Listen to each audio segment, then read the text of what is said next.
Welcome to Konoha Crush, a clandestine effort to exhaustively research and document events occurring in and around the village hidden in the leaves. I'm Ruby. I'm Gwen. Hi. Hi! Oh my god, I'm here. It's podcast time. How's it been? How's your week been? It's been a week.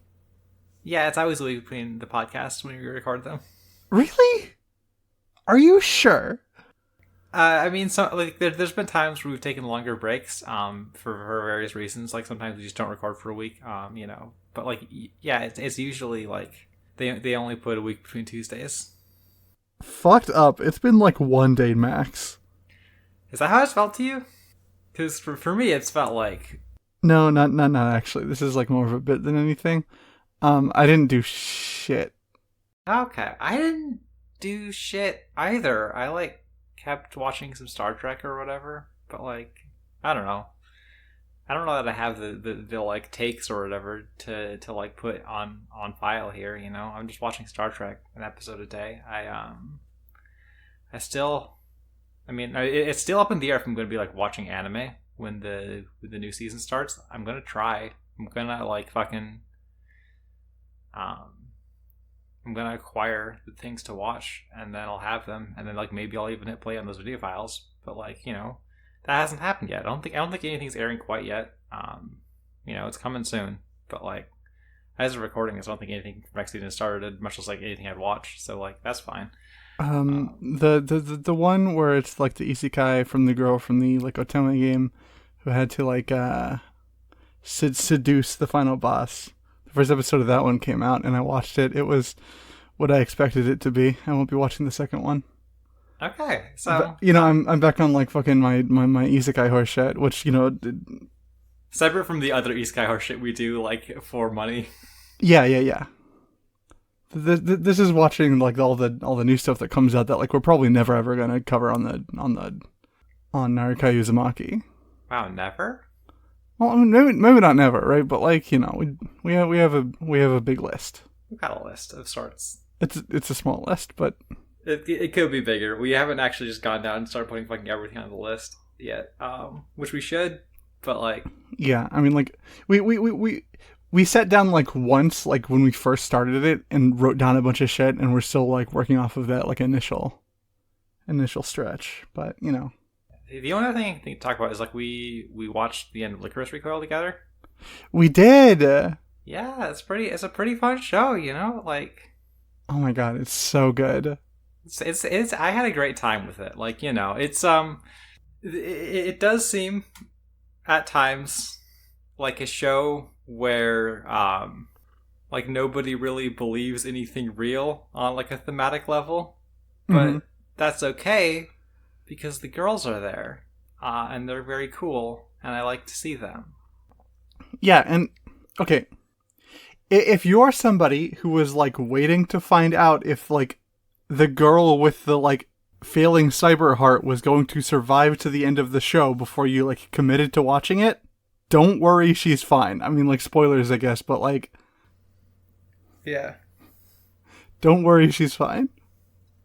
Yeah, and I mean, if you were waiting for the show to have a more in-depth interrogation of violence and its role of the state and what choosing to do nonviolence means, a more in-depth than well, here's the awesome girl with a special gun that never kills anybody, regardless of how probable it is.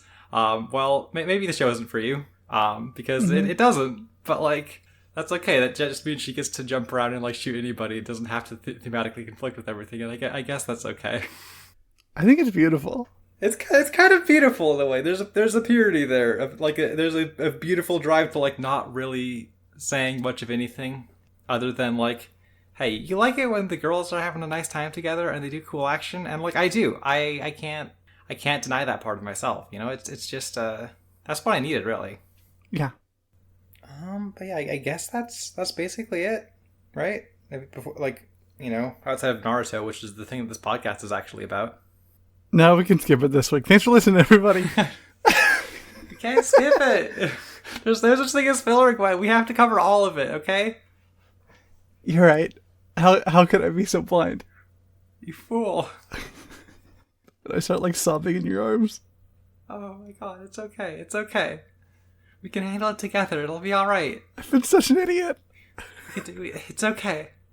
I was never gonna let you give up on your dreams, on your ideals. I'm always here for you to keep you on your path. I'll never let you stray again. I love you so much. Episode 104. Run, Idate, run. Nagi Island awaits. Aoi gets Idate with some poison needles, and the gas mask rain ninja turn out to be scuba rain ninja actually, and pull Naruto into the water. They make a bunch of water clones to get Sasuke and Sakura too. Naruto has some shadow clones swim to the bottom, and use the water spinning Rasengan trick to make a big whirlpool and save his friends. Aoi bullies a poisoned Idate for a bit before Naruto and the gang show up. Right, so before we get into the actual events of this episode, we've got a new opening. Yeah! Yeah, this is Naruto opening 5, Seishun Kyoso Kyoko by Sambo Master. Mm-hmm. This is, as many of these are, directed and storyboarded by Toshiki Tsuru, animation and direction by Hirofumi Suzuki. We've got like a pretty stacked list of key animators here. Like it's a whole lot of like the guys who like show up and just like make shit look really good. We got Tetsuya Takeuchi here. We've got Takahiro Chiba, Takashi Hashimoto, Tetsuya Nishi are working on this, and then like also a lot of like more like like comparatively like these are guys who do like pretty solid work on Naruto, but aren't like super known outside of it. We've got like Chikara Sakurai, Masaru Hyoto, Chiyuki Tanaka, Seiko Asai. So like pretty solid. I think it shows. I think it's like a really good looking opening. I really like it. Yeah, this opening looks a lot better than the last one. The song is worse. Yeah, I mean that's the trade-off you have to make sometimes. I like the song, right? Like I don't dislike it, but the song's fine, but it's not. Yeah, nobody says we are fighting dreamers in it. It doesn't have that like. I don't listen to it every time and cheer. Mm-hmm. There's a part of me that feels like this opening like appearing on this set of episodes is almost a little awkward, right? Because it is like very specifically about the next arc. Mm-hmm. So it's like, here's the team that's going to be going on the Sasuke retrieval mission. Here's like some, we've got like a little like implication of like Naruto and Sasuke clashing on the hospital roof at the beginning of it, and then like we've got all the like stuff in between of like the team like running through the forest and like fighting mysterious opponents, and like you get some like brief cuts of the like Sound 4 and stuff, and like building up to like the confrontation with Naruto and Sasuke more directly as they like slowly turn to face each other. It's like that's all here, and it's like, well, none of that's in these episodes really. You gotta wait like 3 weeks to you're watching these shows that come. You gotta wait 3 weeks before you get to that one. So like one thing I want to talk about with this opening is like a couple like endings back. There was some stuff where there's like some like pretty involved like rotation cuts. Mm-hmm.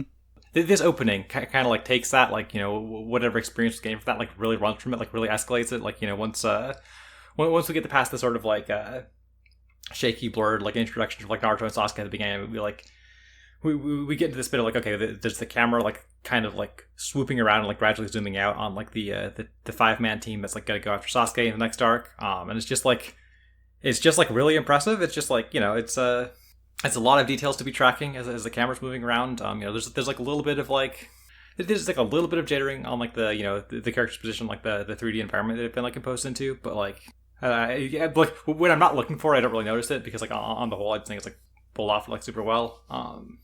I think it's quite cool to see like what feels so directly like that idea being like expanded on, like after having done some experimentation there, and just like I mean, from there we get to like the like a lot of like the big like flashy animation parts of the opening, right? Like we like once we've like seen like here's the team that's going on this mission that again these episodes aren't about yet, but like we have we've got some like really cool cuts of like everybody like running through the forest and like jumping through the trees. We got some like really like striking dramatic angles. We've got some like great background animation and like cuts from there to like a lot of the like the action stuff where a lot of the characters like doing action stuff against sort of non-specific opponents. Like Neji's like spinning in the forest, and like there's this really fucking crazy looking cut of like Shikamaru just like throwing a kunai at nobody in particular.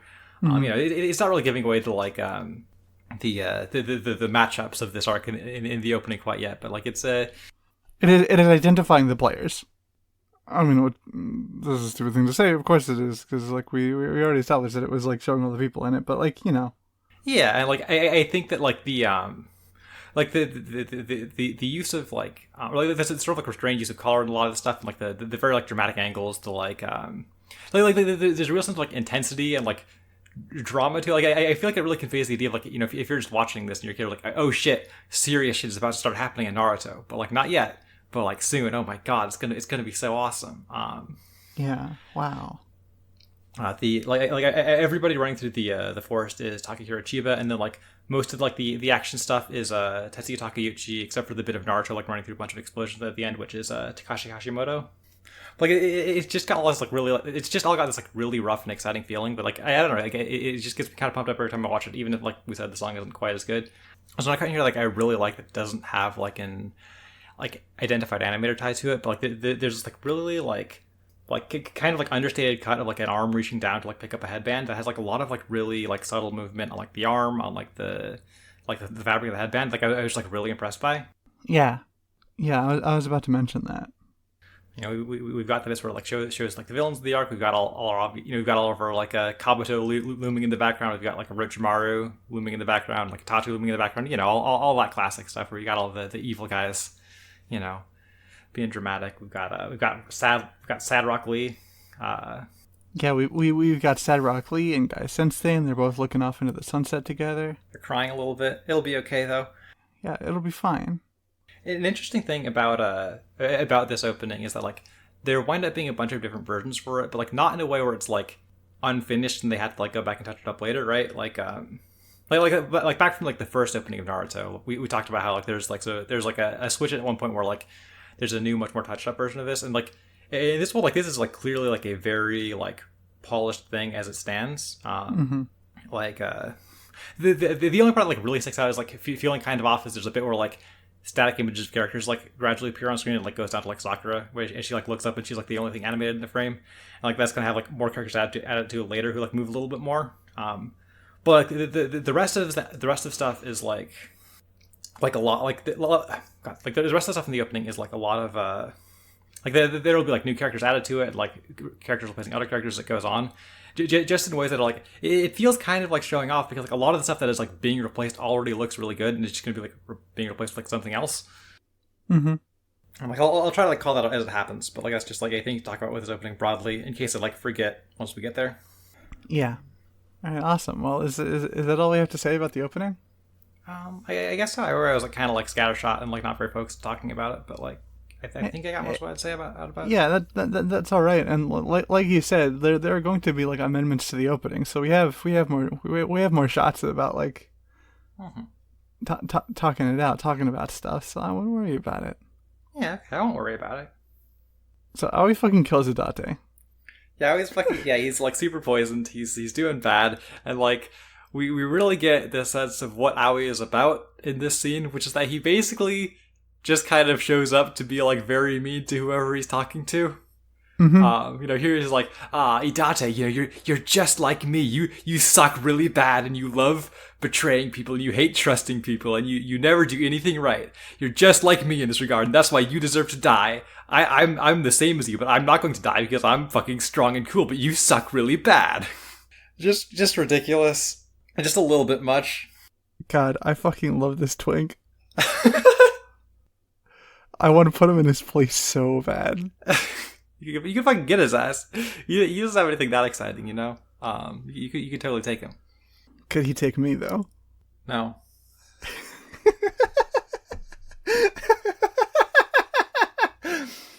Did you like my joke there? Because like we were using different meanings of Yeah, okay, I got it. Thank you. It's pretty funny. Naruto and Sasuke and Sakura are like headed to the shore to like try and catch up with Idate. I mean, it's like the reason that they're just like swimming and not like running on the surface of the water is presumably so like it makes it easier to have like the rain ninja do their ambush thing where they pull them underwater. But also, I'm watching this, I'm like, why are you not just running on the surface of the water? That's got to be faster, right? I'm like, I mean, maybe it uses up more chakra, but I feel like, I don't know, it's probably like... Do we know if Sasuke and Sakura even learned that? I mean, like, I know that, like, Sasuke, like, knows how to do that by the time of, like, the big fight at the end of this part, so presumably he already knows it, because I don't think there's another time for him to, like, practice. And, like, I'm sure Sakura could figure it out. She's, like, the one who's, like, super good at, like, chakra control, which is, like, what walking on the water is all about. So, like... Yeah. I just sort of assume that everybody knows it, except for Naruto, who had to, like, learn it. It's just, like... Because, like, even at the end of the scene, when Naruto is just like, okay, seriously, now we should be walking on the water. He's the only one that does it. Yeah, I guess maybe like we're supposed to assume that Sasuke like doesn't know, but like it just seems like one of those things that like I don't know you could kind of figure out. I don't know. Maybe I'm wrong. Yeah, maybe they see Naruto do it here, and then they're just like, "Oh, I should figure that out," and then they do off screen. Like when they're taking the fucking boat back home at the end of the arc. This is gonna get into herself. They need Sasuke to be like resting, but he keeps like trying to like run in the water alongside the boat to like practice. And like, you fucking asshole, get back in the boat and rest. Sasuke, you can't like put a life jacket on, please. We're in the middle of the ocean. Naruto learned how to do this in knee-high water. You can't be doing that shit, Sasuke. But yeah, so it turns out that the gas mask Ray Ninja guys are actually scuba Ray Ninja guys, which I don't believe was the plan at all, because like there's like they're obviously gas masks, like in the design, but like I guess they can be like breathing apparatuses. They're like special ninja tools that when you like put chakra through them, they can serve a wide variety of purposes, whether that's like, you know, filtering out harmful gases or allowing you to breathe underwater. Obviously, what is water if not a harmful gas? A liquid. A helpful liquid, often. You know, they're gloating about how you know, how now that they're underwater, they have the big advantage, and they can just make a lot of water clones and like pull everybody down to the bottom of the water. I feel like it's kind of a problem with this arc that none of the villains have like cool attacks that they do.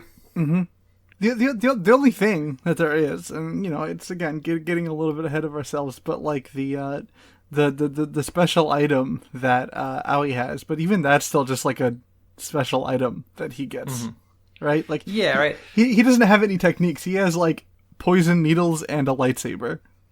Right. I mean, like when Zabuza was like, "I've got you into the water, Kakashi. I have the advantage now." He's like putting him in water prisons and making dragons and shit. Like, these guys are just like, "Yeah, we'll just grab you and pull you under." Which, like, I guess is fine. Like, it would work well enough, but it's just kind of like underwhelming that like nobody's got like a cool jutsu. Maybe they're just kind of like cagey about like making up new stuff at this point. Yeah, that's fair, I guess. But like, you can just do that if you want. Like, nobody's stopping you. But like, what it amounts to is that there's not really like a fight here. It's just like Naruto goes down and he makes his like Rasengans and he does a big whirlpool, and it's like, okay. I mean, that's I don't know enough to say that it wouldn't work like that. So that's like I could just be like, yeah, okay, that's like a marginally clever trick and move on. But it's like, damn, they're not teaching these kids any fucking jutsu. They don't know shit. Right, they get out of that. You know, Naruto does his whirlpool trick. They all go back to shore. Sakura's like unconscious, and Naruto has to carry her and like trips onto the shore. And they like, you know, they like forget they have to be like hurrying after Hidate for a bit, so they like spend some time on like a kind of obnoxious bit where like Sakura's like, oh, if I pretend to be unconscious long enough, maybe Sasuke will come give me CPR, and then Naruto wants to do it, and you know, it's fucking. It just seems like it's not the time, primarily. Yeah, Sasuke seems to think so too. Yeah. You know, even if it was just kind of playing into like Sasuke's role in that like annoying dynamic, right? It was still nice for Sasuke to just be like, "What the fuck are we doing? We need to leave." But, come on, guys. Hidate is being poisoned. Hidate's being poisoned right over there. Yeah, like it is not a long walk. You could probably hear Aoi taunting it from here. He's like still talking about how he's going to die.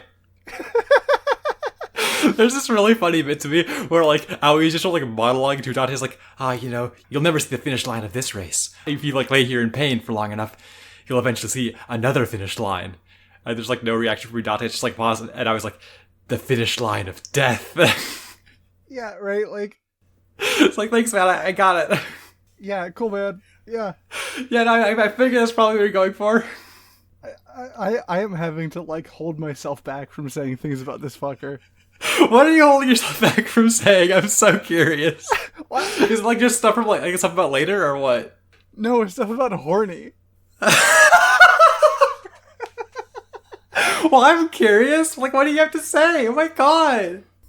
Just that I wanted to like cage him up and dress him up all pretty and make him be nice to me. Okay. Yeah, I mean, hey, well, you can do that to me. It's not the same, I guess. It's different. I'm not like, I mean, like I can be like a cocky shithead twink, but it's not like I'm not like this. Yeah, right. And it'll be different because you want to. Okay. Yeah. All right. Okay. I'm very curious to get this report back about how much of that stays in the podcast. Very little, probably. Okay, all right. I'm fine for it being secret content for me. Nah, fuck it. I'm leaving it all in. Oh my god, all of it? Yeah, all of it. Okay. All right. But I'm good to move on if you're good. Yeah, let's go. Let's go. The enemy runner is making good time, and Aoi poisons Naruto, Sakura, and Sasuke before leaving them for dead. Sakura has some antidote from Tsunade, so it's cool though. Idate deliriously remembers his big brother telling him off as a kid before he wakes up, and tells the team about his past with Aoi tricking him into betraying the Leaf Village.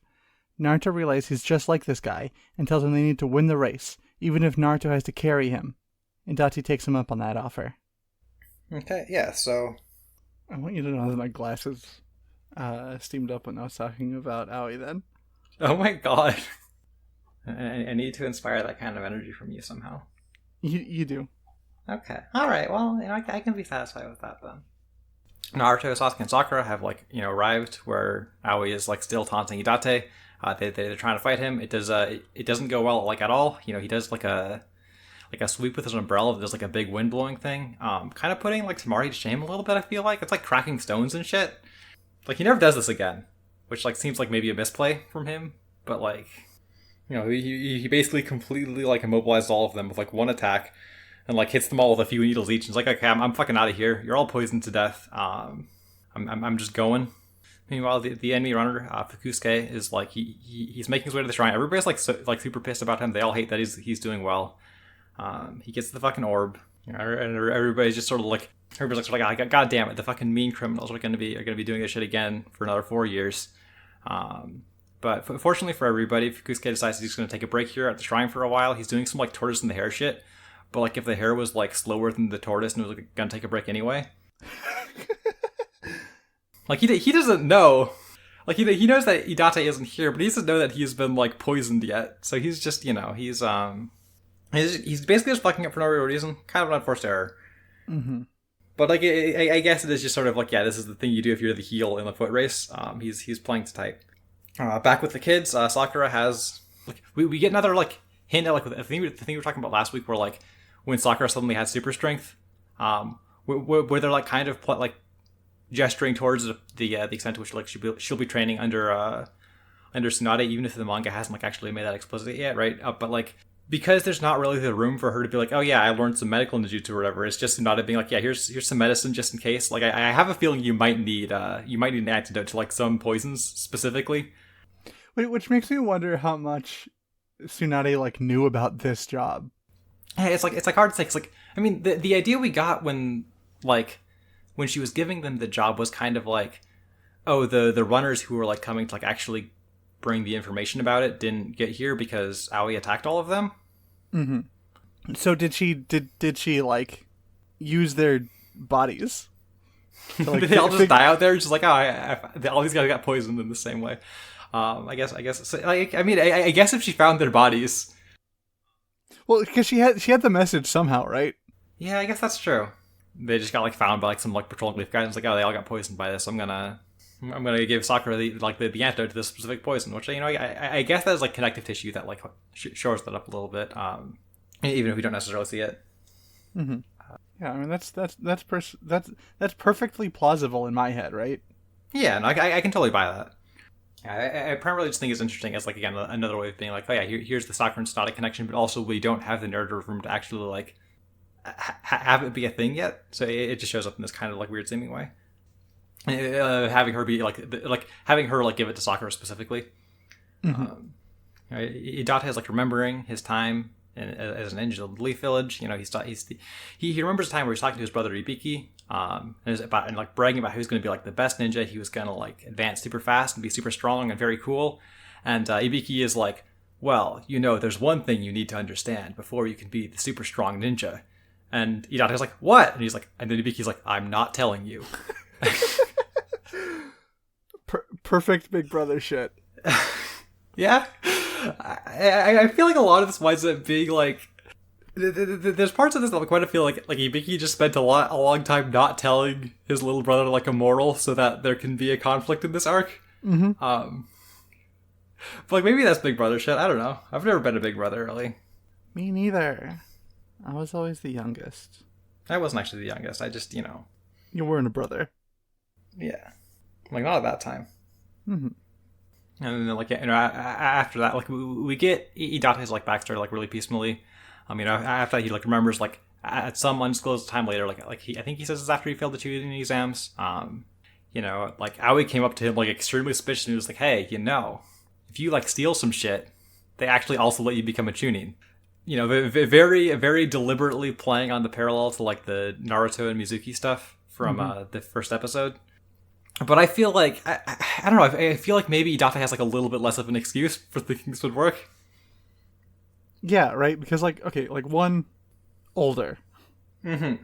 And two, like for Naruto, it was like, oh yeah, if you master these jutsu, then they'll like acknowledge that you're strong, which like it plays directly into like a lot of Naruto's like specific like goals and like worries, right? Like like he wants to find a way to be strong that people will acknowledge him for. Like, yeah, right. Sorry, go on. No, I mean, like the Mizuki thing, like it wasn't like, yeah, bring me the secret scroll and I'll tell you and I'll make you a real shinobi, right? Mm-hmm. It was, if you take the scroll and learn one of the jutsus from it, they'll have to let you in. Yeah, right. Like you can fucking show them all, right? And I was just like, hey, you want to steal some shit? They actually really like it when you steal government secrets. Yeah, and like sacred relics. Yeah, those are their two favorite things. So like, if you just do that, like, it's gonna work out for you. It didn't work out though. No, it seems like it didn't work out. And like Naruto was like looking on at this and he's like, oh my god, he's just like I used to be, and I have to take issue with this. Mm-hmm. Because I don't think Idate is anything like Naruto used to be, and this feels like a really like trite and empty way to imply the like thing that Naruto does, where he goes like, oh my god, he's just like me, right? Because what Naruto is recognizing in times like that is like, oh, this person has also been through like a sort of isolation like I have, whether that's like Sasuke having all of his family die and just being like put in this sort of like like lonely situation, or like Gaara also having like a fucked up thing inside of him that made everybody in the village resent hhim, or like Haku just like being on the run like for so much of his life, like having his own father try to kill him because of like his Kekkei Genkai shit. Mm-hmm. Well, it is specifically about like like recognizing like like another person like in a very specific position that like has just left them like devoid of a lot of like important connections, and that's not really the case with Idate. Like in every situation we see Idate in, like he could basically just like get over himself a little bit and it would be fine. Yeah, if he just got over himself a little bit, right? He is just being like a kind of like dumb like self-involved teen who like is like, oh, nobody understands me, I'm all alone in this world. Like fucking like sure, like why not? That can be like a thing for this character. Like I don't fucking deny that like a teen could be stupid in that way, but like it's not what Naruto went through, right? Like if Idate like back when he was in the village was like, oh, I've learned that like having friends and trusting people is good, he would realize that like he has an older brother who like cares about him. He has like a normal position in the village. He has like a as normal of like a job that you can have when you're a child soldier, and then like after he left, he went and like got a new like position with like a guy who likes and respects him. And like everybody in the fucking country is like rooting for him right now. Like it's just a totally different situation. Yeah. And like furthermore, he can fucking like he was able to leave. Like he was able to just like go somewhere else and get another job. That is not an option that Naruto has. Like if Naruto went like fucking anywhere else, like they would fucking hunt him down because he is like a politically important weapon basically. Yeah. And like Idate gets to like defect with no consequences basically because I don't know, I guess maybe at some point Ibiki made the case to be like, hey, don't worry, my younger brother is literally too stupid to cause us any problems. Yeah, well, I think the official story is that he died. I guess that's true. I guess that tracks to like what was that later. Yeah. But again, I guess that means like somebody like covered for him and let him do this, right? Like he has like so many fucking options that like Naruto doesn't have, but that is like evidence in like everything we see about his past and like everything we see about where he is now. He just doesn't realize it. And like it's so weird that Naruto just like sees this and is like, oh wow, he's in the same situation I am in, like I was in, when he just patently isn't. just really fucking isn't. But, Idate's like considering giving up, and Naruto yells at him, is like, no, if you give up, you'll suck a lot, and it'll be lame. So you should try instead. And that's like enough for Idate to like try and move forward a little bit for now. Yep. Speaking of move forward, you want to... Yeah, totally. Episode 105, A Fierce Battle of Rolling Thunder. Naruto runs Idate up a bunch of stairs, and they talk about the Chunin exams. Idate remembers his brother giving the 10th question and failing him for choosing to remain and take the test. And Idate runs off on his own and gets confronted by Aoi, wielding the Blade of the Thunder God, some sort of shinobi lightsaber. Naruto's right behind him, though, and readies a Rasengan. Fukusuke is like still doing his like, I can just fucking relax forever thing. Especially, but like, eventually Aoi shows up and is like, hey, I did my job, you do yours, fucking asshole. The only thing I really want to touch on this scene with Fukusuke is that he has like a really fucked up laugh at the start of it that just drives me crazy every time we hear it. He just doesn't sound like a human. Yeah. I mean, Naruto like reaches the big steps that he's gonna carry Idate up. Idate has him decided about like how these are like the stone steps that crush hearts or whatever. I don't remember the exact wording, but it's something like that. And I have to say, if I was Naruto, I'd be like a little pissed that Idate still had the training weights on when I was carrying him up the stairs. Does he?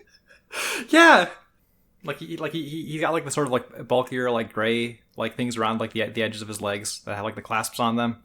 Yeah, but those don't have to have the weights in, do they? I mean, I just sort of assume those are the weights because like when he's not wearing that, he's got like a different like when he takes off the weights in a in like that episode where he does that, like he's got like a different thing on under them. So I just sort of assumed like that those are the weights. But like maybe why is he doesn't even take them off again? No, he doesn't. No, he does not. But so hold on. Yeah. Wait.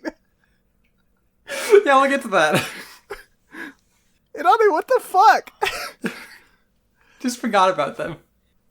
Idate talks more about like the Chunin exam that he failed. It was like a very similar format to the one that Naruto took, where there's like a written test with 9 questions on it, and there's like a 10th question that was like basically the real test. There's like the spying thing before that presumably, but we don't get anything about that here. And then I guess we sort of learned that Ibiki's whole thing is that he loves giving kids challenges about threatening to make them be Genin forever. Yeah. This is his favorite thing to do. I think that like to this episode's credit, even if this winds up feeling sort of like derivative of like, oh yeah, here is Ibiki doing the sort of thing you already know he does. I think that like at the very least, like if you had heard about this specific like if you had heard somebody talking about like this specific challenge, like or like like vice versa somehow, like God, if you had heard somebody talking about this specific challenge and we're taking the test that Naruto took or like vice versa somehow, I feel like it doesn't immediately paint like a straightforward picture of like, oh, you just have to like do the thing because he doesn't actually have the authority to make you be a Genin forever. Yeah.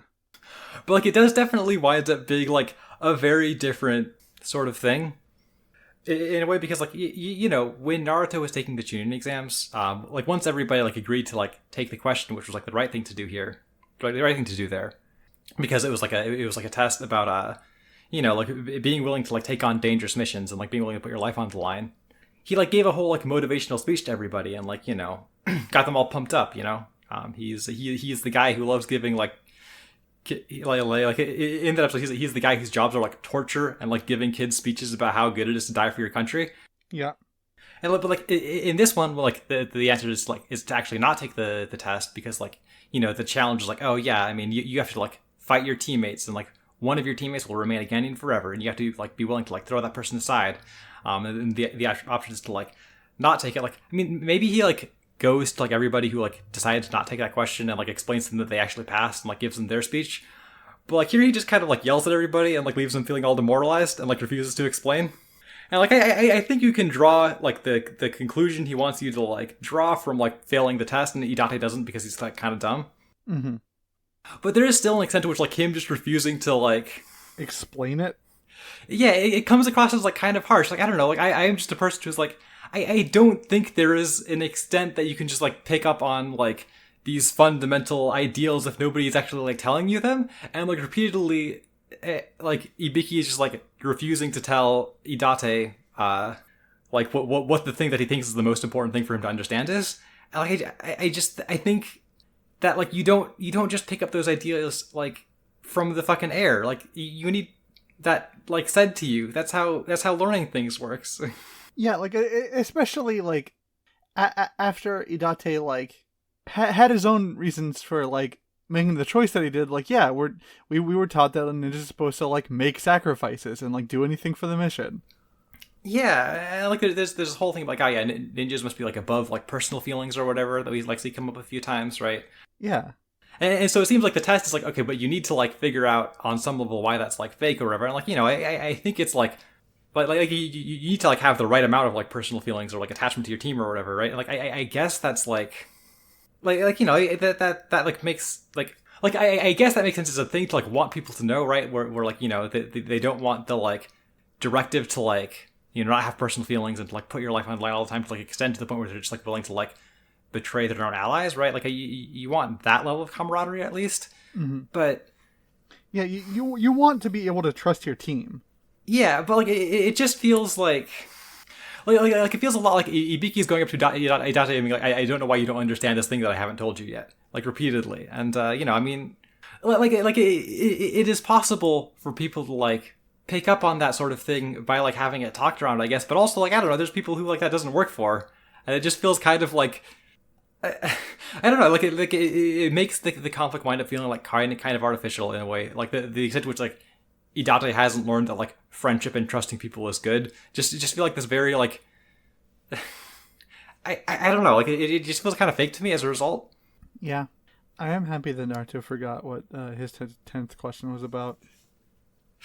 Yeah, but it's kind of cute, I guess. Well, and also I think that just had to be the thing that happened here, because if Naruto said, yeah, he had like a similar thing, but we actually stayed in the room and got and like passed. Idate would be livid. Right, because like, even if Naruto like internalized on some level what Ibiki said, there's no way he could like explain it to Idate to a degree that would like make him not extremely mad about it. Yeah. But anyway, like Naruto like carries Idate all the way up the steps, you know, and he claps at the top because he just carried fucking Idate with his training weights on all the way to the top of these fucking tall ass steps. And Idate gets the orb and like heads off towards the next like the final leg of the race. But then, oh no, Aoi's there. He's stopping him. Oh no, Aoi's there. Oh no. You know, he's like, you know, Aoi like breaks out his like his special fucking lightning sword, the blade of the Thunder God, said to be wielded by the second Hokage, which is very funny to me. Like, there are people who are alive when that guy was. Does nobody know for sure if he ever like picked it up or like used it ever? He like had it at some point, but like jury's still out if he ever actually turned it on. Right, like it doesn't seem like super good, honestly. I mean, it seems like all right for like a sword or whatever. Yeah, I guess, but like, you know, it doesn't seem like It's cool as like a trick weapon, right? Because it's just like the handle. Mm-hmm. But better than lugging a full ass sword around if you're being a shinobi. I don't know. It's cooler like a full ass sword around. I gotta be real with you. No, you're absolutely right. Like, especially if it's like a weird like fake lightsaber that still has like a physical blade that can be broken. Like, getting ahead of ourselves a little bit. But you know, he's whenever he's unable to poison somebody to death, I guess he just like breaks this out and like hits them with it instead. I like that it was. I mean, like, I again, getting ahead of ourselves a little bit. Like, of the things that like he stole in order to be like accepted into like the Rain village, that was the only one that was left, and they let him hang on to it. Yeah, I mean, it clearly was not the important one in the grand scheme of things, right? Like it seems kind of like, yeah, I want to steal some intel for like the Rain village, and also I want this cool sword. So hey, Idate, can you get that for me? Yeah, but Ibiki like got the scroll back. Mm-hmm. And he was like, yeah, I don't care about that. Like, the second Hokage probably even never use it. Like, it's just a fucking. Yeah, like you keep it fine. Like, I just think it's cute that they still let him be a Rain ninja. Yeah. We're like, well, shit, I guess we don't have anywhere else you're gonna go, and like we probably don't love the leaf over here in the village hidden in the rain. So like, yeah, you can stick around. It's okay. You know, Naruto interrupts Aoi's attempts to kill Hidate with it, and is ready to hit him with the Rasengan, and then we move on to the next part of the episode. Unless you have more you want to say about it. Nope, that's about it. All right. Aoi blocks the Rasengan and puts more needles in Naruto, before taunting Hidate about his betrayal and the brother situation some more. Aoi goes to kill Hidate but gets stopped when Sasuke and Sakura arrive. Sasuke comes at him with a Chidori, but gets knocked back. Sasuke's mad about some shit he said about the Uchihas, and tries again, this time cracking the Thunder Sword. But Aoi throws him off a bridge, and Sakura goes down with him. Right, so Naruto makes like a pretty poor showing of trying to hit Aoi with the Rasengan. I mean, like, you know, he gives it his best to like hit the sword or whatever, but the sword is able to defeat it. I'm like, I was like kind of surprised how quick they like introduced just like a random fucking like one art guy in the anime who was like, oh yeah, he's got the special tool that can like defeat the Rasengan. But like I guess like it can't really, right? Like a lot of this fight just kind of plays that like they just have to reduce his sword's like HP until he can be defeated. Yeah, right. But like, how much of that could have been avoided if Aoi just knew to like toggle the blade off and on? I mean, like there are times when he like toggles off and like it turns it back on and it is like still cracked, right? Again, getting ahead of ourselves with the whole like the structure of this fight, but No, like, does he ever put it away? he like turns it off at least, right? Yeah, he like I think. If he did, I missed it, but like I didn't think so. Okay, well, one of us is wrong, and I'm not going to like sit down and watch through Naruto. To watch these episodes again in the middle of the podcast to like figure out which. So, yeah, like, who gives a shit? It doesn't matter. You know, Naruto's kind of like haphazardly sends his shadow clones at Aoi as like a distraction, and they like all get instantly popped, and then he like just hits Rasengan against it, and then like the Rasengan is defeated, and like Naruto's like, oh no, my Rasengan's been defeated, and then like he loses for now. You know, like waiting to get back up later in the fight. We get like the continuation of like Hidate's backstory, this time like extending out to like when he when he like so sort of like reluctantly decided to follow after Aoi, who's like, yeah, I mean you can be a chunin in the village hidden in the rain. So they like run off to like basically right up to the village, like they're like within like sight of it. Hidate like went along with it for a while. Yeah, like I don't know like on the map like how close like the rain is to the leaf, but like it's a pretty long. It's like it can't be that close, right? Like it's got to be at least a little bit of a journey. But like, you know, they're almost there when the Ibiki and like some other leaf ninjas like show up and like try and like capture Hidate, and you know, it seems like Aoi's left him behind, but actually there's like a million rain ninja in the tree who like ambush like all and like kill all the guys who aren't Ibiki, because they also need Ibiki to like, you know, get like secret information that's in the scroll. Mm-hmm.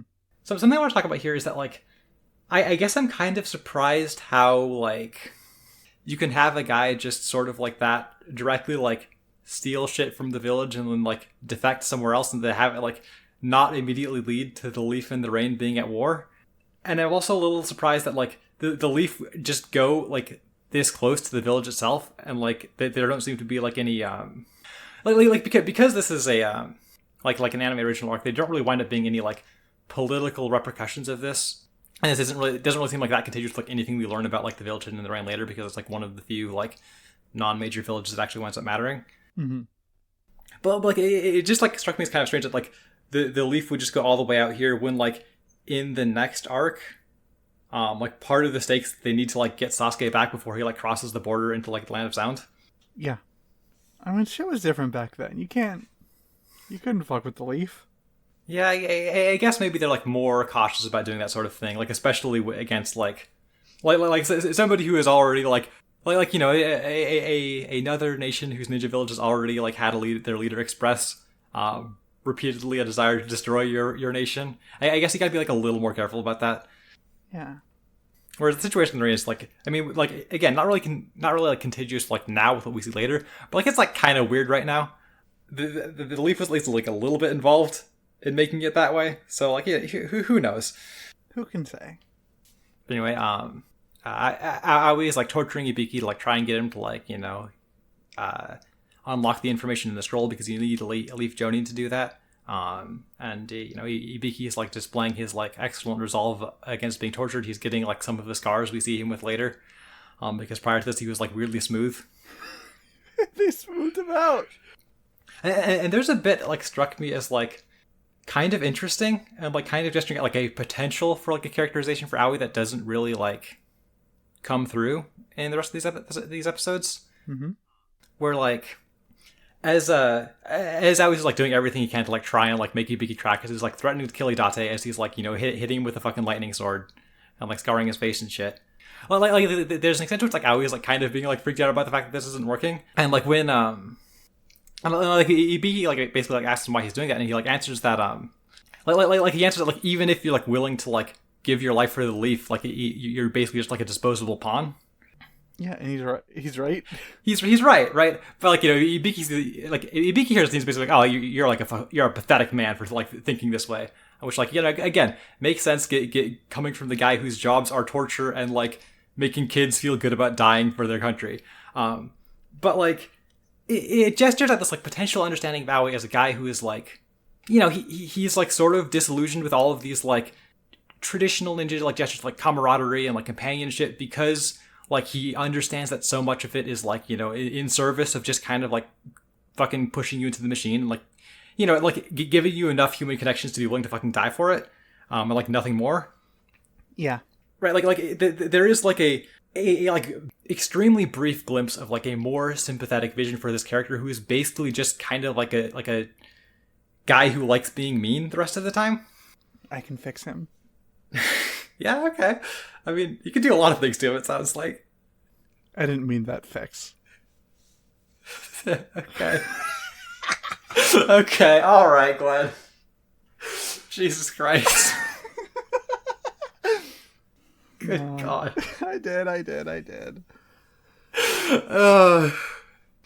It was both like very interesting to me and also like kind of disappointing, because like again there's like a glimpse of something that they just completely walk away from, and they don't really like do anything with Aoi as a character other than like I guess make Gwen horny.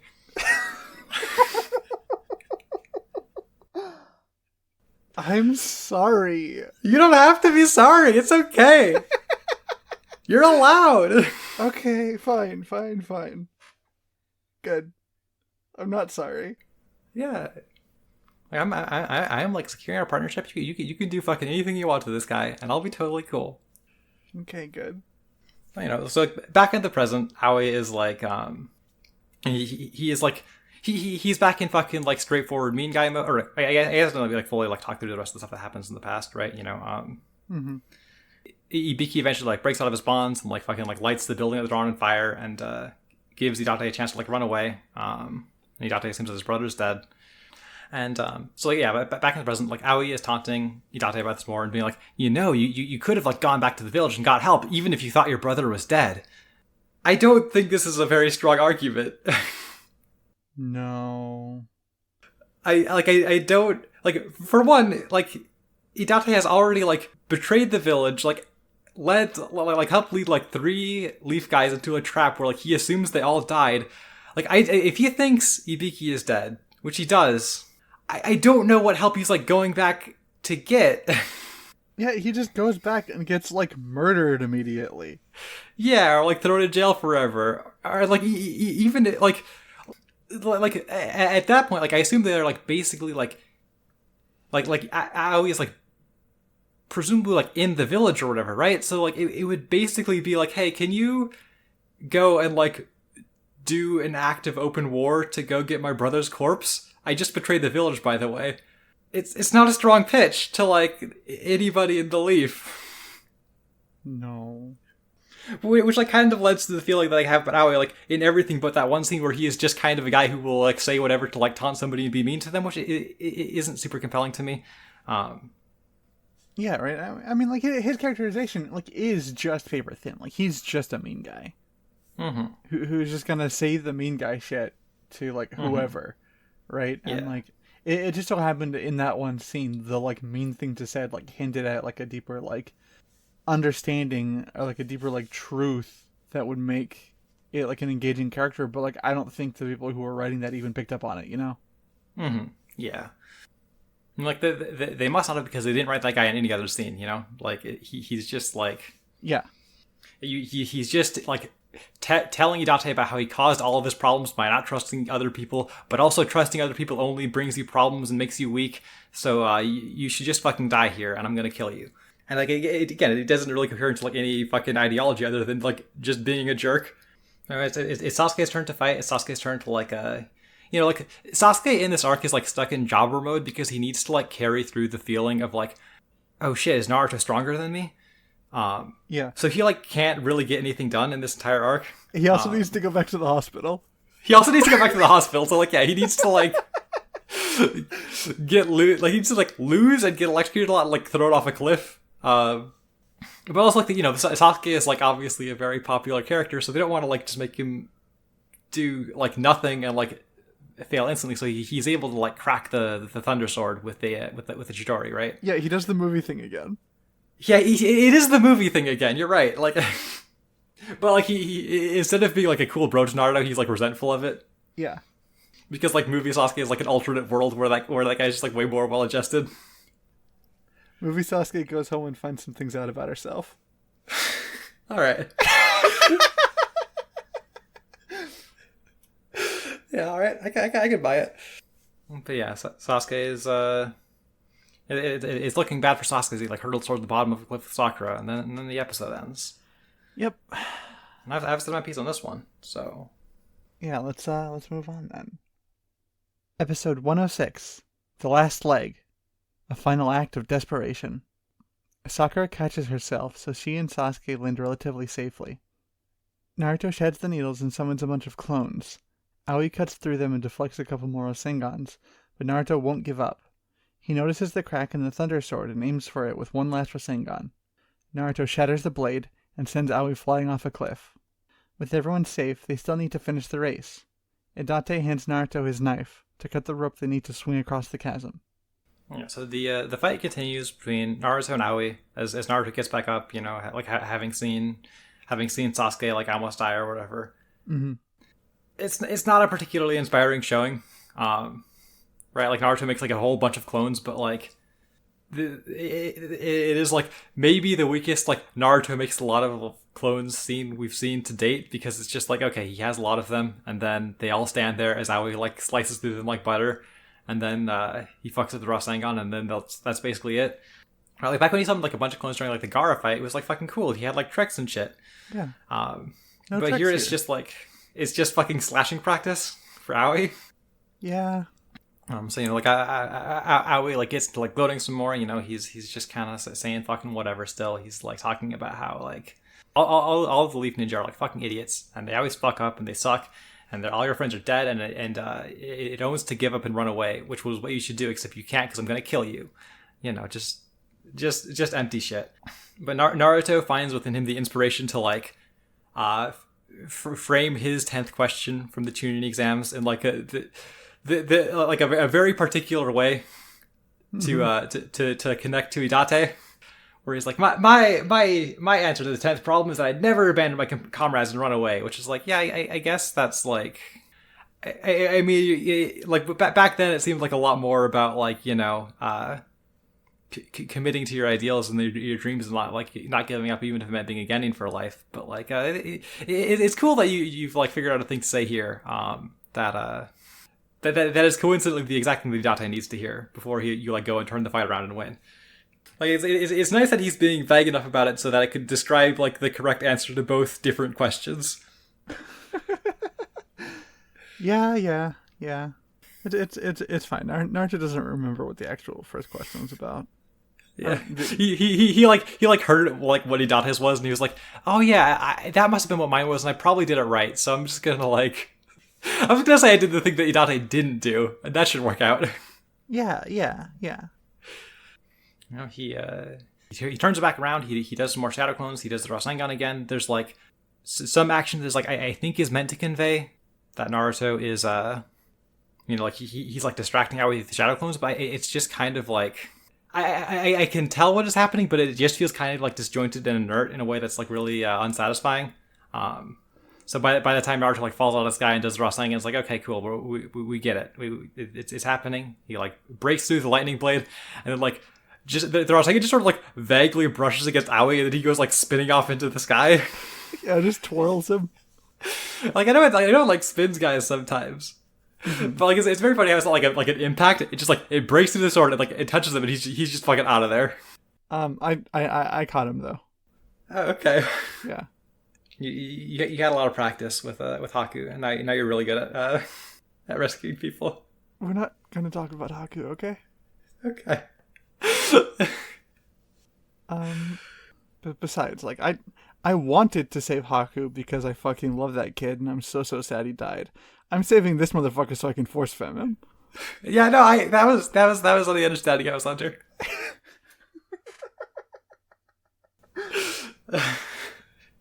It'll do him some good probably. Yeah. You know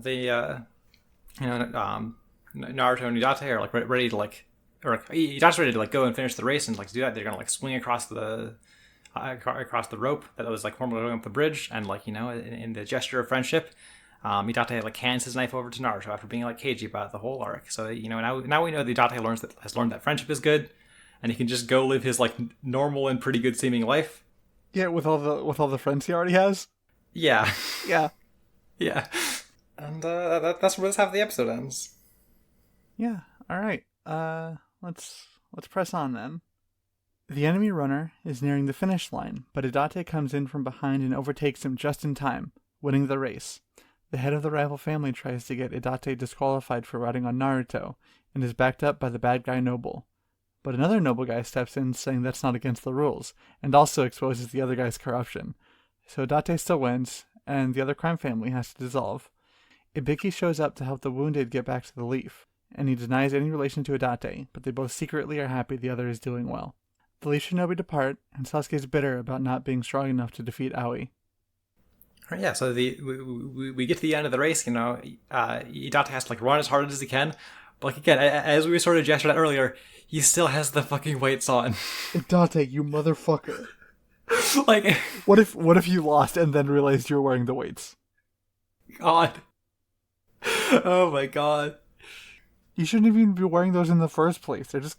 Like, I mean, the real thing is that, like, presumably, the people making this episode, either forgot or, like, just were, like, well, like, maybe, like... We're like, working off of the model sheet that just had the weights on, like, weren't thinking Yeah, or, like, they weren't, like, in direct enough communication with whoever, like, made the, like, decision to give him the weights and, like, had the scene in the first episode of the arc where he, like, dropped the training weights to, like, remember that and, like, have the thing you would assume, which is like, when you're reaching the end of like a foot race, you like go all out in like the last sprint, and you like, I mean, like you're not like typically you're not wearing like weights on your legs when you're running because that's bad for you. But like if you're going to like communicate that with this in this like heightened space, you would think you would take them off. Is all I'm saying. It just he should have like flung them off with a kick and hit the other guy in the back of the head really hard. God. That's what I would have done. I would have won that race easy. Yeah, or like maybe when he was like swinging across the cliff, he could be like struggling to get up and like remember. Then he could like take the weights off and he could like kick them off there. Yeah, Naruto's just like, wait, hold on. But I carried you up all those fucking stairs. I thought you weighed like 100 pounds more than it looked like. This makes a lot of sense to me right now. God. But Hidate wins. Mm-hmm. And everybody's like just super happy about it. Everybody's cheering for him. Everybody's like so happy they don't have to like spend 4 more years getting beat up by the mean guys. Yeah, no, they can spend the rest of forever getting beat up by the nice guys. Yeah. Like like the fact that like Hidate is like just has such immediate ready access to like the fact that like living in a country where everybody likes him. Because he made people stop being mean to him by running good. It just really like I harp on this a lot, but it just really makes like Naruto being like he's just like me thing feel even more hollow. Yeah, it's really good. It's really funny. Like he's just set for life. Like he is fine. He's like he might just never have any like problem again for the rest of his life, and that's great for him, I guess. you know, everything looks like it's going super well, but then like, oh shit, the mean politician who's like in cooperation with the mean criminals, you know, he comes up and is like, actually, there was a secret rule to the race that doesn't have any rules, and you're getting disqualified now. And then the nice politician comes in and is like, actually, there's not any rules. Did you forget about that, you fucking asshole? And also, here's a picture of you accepting a bribe, and now you're fucking losing your position in the government, and also the mean criminals are being disbanded. And it's like, it just all feels very silly to me. Like I could accept telling the nice criminals that you have to disband, but the mean ones. Like, if you could show like your fucking like fellow noble or whatever, like a single picture of him accepting a bribe and then instantly go like, hey, retire from the government forever and go live in a monastery and stop having any influence, and then like just tell the like mean gang to disband. What were we doing any of this for? Yeah. Why did you even let this shit happen for 4 years? Did you just, was that just like what it took to like prove that it was happening? Yeah, like, I mean, like I said last episode, I feel like if it was that easy, you should just have no crime families. Yeah. Well, like, fortunately, all the meat criminals are just like, yeah, okay, I guess we're just done here. Ooh, you got us. You got us. We're just gonna go. I don't know. Are they gonna go somewhere else? Or are they gonna get like normal jobs? It's not really clear. We're just meant to accept that this has resolved the problem. Okay. Sure. It just like completely takes the wind out of everything that happened, because like there's just like a second resolution that comes in to like to like fix everything for this other problem that pops up, but like in a way that just, if I'm to accept that this can happen, then there's just no reason that any of this arc had to happen. Yeah, don't worry about it. Vicky's here. Yeah, Vicky's here. He's So do you think Vicky like heard that there was like some shit going on in the land of tea and was just like, let me go. Yeah, hey, let me go check that out. You know, I'll go pick up Sasuke. You know, I'm not doing anything else right now. I'm just like, why? Like, don't worry about it. Let me go. Like, this is your. Like, we can send somebody else. Like, it doesn't seem like there's gonna be a big problem. Like it seems like the three rain ninjas just like drowned somewhere, maybe. And like, I mean, Aoi's been handled. So like, there's not like like, you know, all the like everybody could potentially be a problem has just been told to leave and go away. So like, we could just send fucking like literally anybody. Because like, no, I think you know, I want to get out for a little bit. You know, I'm get some fresh air. I've been cramped up in the fucking torture chamber for too long. Yeah, I've been stuck in my torture dungeon. I need some fresh air. Let me go. Need some sunlight. You know, smell that sea breeze. He just wants to check in on his baby brother. Baby brother. Oh my god. But not enough to like really say much to him at all. He's just like, I don't know who you are. My brother is dead. And then like turns away and smiles. He's like, I'm glad that he thinks that friendship and trust are good now instead of bad. This shit was so messy. It's a disaster a little bit. like it really, I really did just kind of feel like I was like watching it unravel at a certain point, and I really hope that they get a better handle on it, or like I don't know. I mean, I guess it's a different kind of fun to like just sort of like look at this and wonder what the fuck is going on at this point. Uh-huh. But like, I would always rather be watching good Naruto than bad Naruto. Right, of course, naturally. But also watch some bad Naruto. Yeah, you watch some bad Naruto. You're like fucking be sort of lascivious about a twink. It all works out.